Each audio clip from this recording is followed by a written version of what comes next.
যারা বেকার বেকার তর্ক করো না, এ বাঙাল ঘটি রান্না করা এই ওই সেই, কেন বেকার তর্ক করো জানি না, কিন্তু সত্যি কথা বলতে কি মন থেকে প্রাণ থেকে তোমরাও বিশ্বাস করো, আমরা এই বাঙালরা কিন্তু অনেক বেটার রান্না করি। হা হা হা হা, কি রাগিয়ে দিলাম তো? যাই হোক, আর রাগটা করে লাভ নেই। আজকের এই ভিডিওটা দেখে নাও, খুব চটজলদি একটা স্ন্যাক। চটজলদি না, একটু ধৈর্য থাকতে হবে। তো ফ্রিজে বেশ কয়েকটা মাছের গাদা আর পিস পড়েছিল, যে পিসগুলো আর কি খাওয়া হয়নি। মাছগুলো ফ্রেশ ছিল, তো ভাবলাম এটা দিয়ে একটা স্ন্যাক বানিয়ে ফেলি।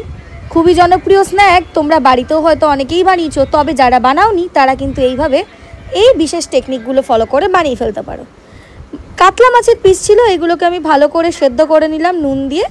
তারপরে খুব সাবধানে একটু একটু করে সমস্ত কাঁটা কিন্তু বেছে নিলাম, এবং খুব সাবধানে কাঁটা বাছতে হবে, কারণ একটা না একটা কাঁটা থেকেই যায়, আর এই কাঁটাগুলো মুখে পড়লে কিন্তু মারাত্মক প্রবলেম হতে পারে।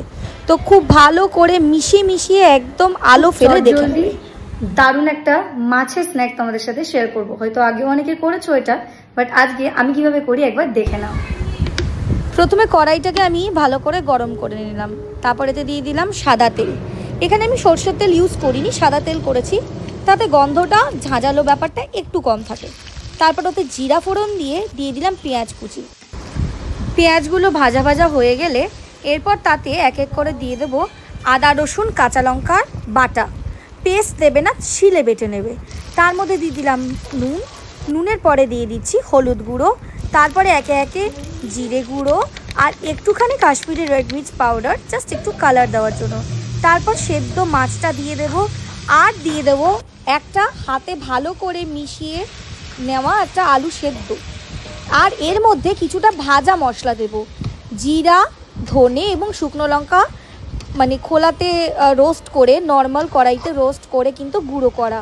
তারপর এর মধ্যে দিয়ে দিচ্ছি ধনেপাতা আর গরম মশলা, তাহলেই মাছের পুরটা একেবারে রেডি। এই তোমার এই যে চটজলদি রেগে যাওয়া দিমাগটাকে যখন সিচুয়েশনের চাপে পড়ে ফাট করে ফেলে দিয়ে ঠান্ডা করো, মাছের পুরটাকেও কিন্তু এইভাবেই ঠান্ডা করতে হবে। একটা প্লেটে শটাক করে টোটাল মাছের পুরটা ভালো করে মিশিয়ে নাও, মানে ঠান্ডা করে নাও। যেমনভাবে তুমি তোমার দিমাগটা ঠান্ডা করো সবার চাপে পড়ে, ঠিক সেইভাবে মাছের পুরটা ঠান্ডা না করলে কিন্তু কাটলেট বা বলসগুলো ভালো করে বানানো যাবে না।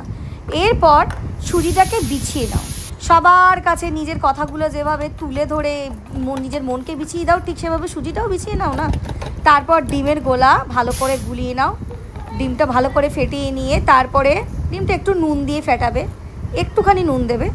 এইবার ভালো করে গোল গোল করে মাছের কাটলেটগুলো পাকিয়ে নেবে বা বলসগুলো পাকিয়ে নেবে। তারপর একেবারে ডিমের সাগরে চুবিয়ে তার মধ্যে সুজি দিয়ে সুন্দর করে সাজিয়ে গুছিয়ে কোটিং করে, যেমনভাবে মুখে পাউডার ঘষো, এক গাদা পাউডার তোমার স্কিন টোনের সাথে ম্যাচ করে না সেগুলো, ঠিক ওই রকমভাবে কিন্তু পাউডারের মতন সুজিটাও কিন্তু দিয়ে দিতে হবে। ব্যাস, এবার ডবল করে দেবে, যেমন তোমরা বোঝো না যে কোন কন্ট্যুরটা কীভাবে যাবে বা কোন পাউডারটা তোমার স্কিনের সাথে কীভাবে যাবে, দিয়েই যাও সাদা ফ্যাটপ্যাটে হয়ে থাকে, ঠিক সেইভাবে ডবল করে কিন্তু লাগিয়ে নিতে হবে সুজিটা, তাহলে দুটো ভালোভাবে কোট হয়ে যাবে। ব্যাস, তাহলে কিন্তু আমাদের ফিশ বলের আকার একদম গড়ার রেডি। এইবার জাস্ট পার্টিতে ঢোকার অপেক্ষা। কিভাবে পার্টিতে ঢুকবে? একদম গরম তেল ফ্রাই করে এক এক করে মাছের কাটলেটের সুন্দর বলগুলোকে কিন্তু দিয়ে দিতে হবে তেলের মধ্যে, আর খুব সাবধানে আস্তে আস্তে ভাজতে হবে, যাতে জিনিসটা ভেঙে না যায়, যাতে শেপটা মোটামুটি ইনট্যাক্ট থাকে, খেতে ভীষণ সুন্দর। এই দেখো কীরকম তেল ছিটকাচ্ছে, দেখেছো? এইটা হচ্ছে তোমার মেজাজ, বুঝতে পেরেছো? এটা তোমার মেজাজ, হ্যাঁ, আমি তোমাকেই বলছি, এটা তোমার মেজাজ, ঠিক এইভাবেই ছিটকো তুমি। তো এই দেখো আবার ছিটকোচ্ছো, তারপর খুব সাবধানে তেলটা মানে নিজেকে বাঁচিয়ে রাগ বা তেল ছিটকানো থেকে দূরে থেকে তারপর ভালোভাবে লাল করে বলগুলো ভেজে নেব। একদম সুন্দরভাবে ভাজা হয়ে গেলে এক এক করে বলগুলো নামিয়ে ফেলবো। ব্যাস, এই তো রেডি মাছের বল, ফিশ বল, ফিশ কাটলেট, যেটাই তোমরা শেপ দেবে সেটারই নাম হয়ে যাবে। ব্যাস রেডি। এইবার গরম সসের সাথে খাও।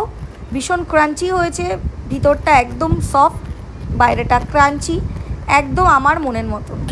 তো একদম তোমরা যেভাবেই দেখতে পাও আমাকে, যে আমার মনটা বড্ড ভালো আর ভেতরটা ভালো আর বাইরেরটা ক্রাঞ্চি, একদম চটপাটা, তো বলগুলো ঠিক এরকমই হয়েছে। এবার গরম গরম সসের সাথে পরিবেশন করে ফেলো।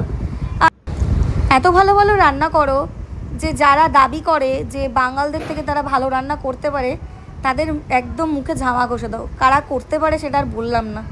ছেলে থেকে মেয়ে সবারই মনের রাস্তা পেট দিয়ে যায়, আর সেই কারণেই রান্নাটা বেসিক নিড, এটা মাথায় রেখো।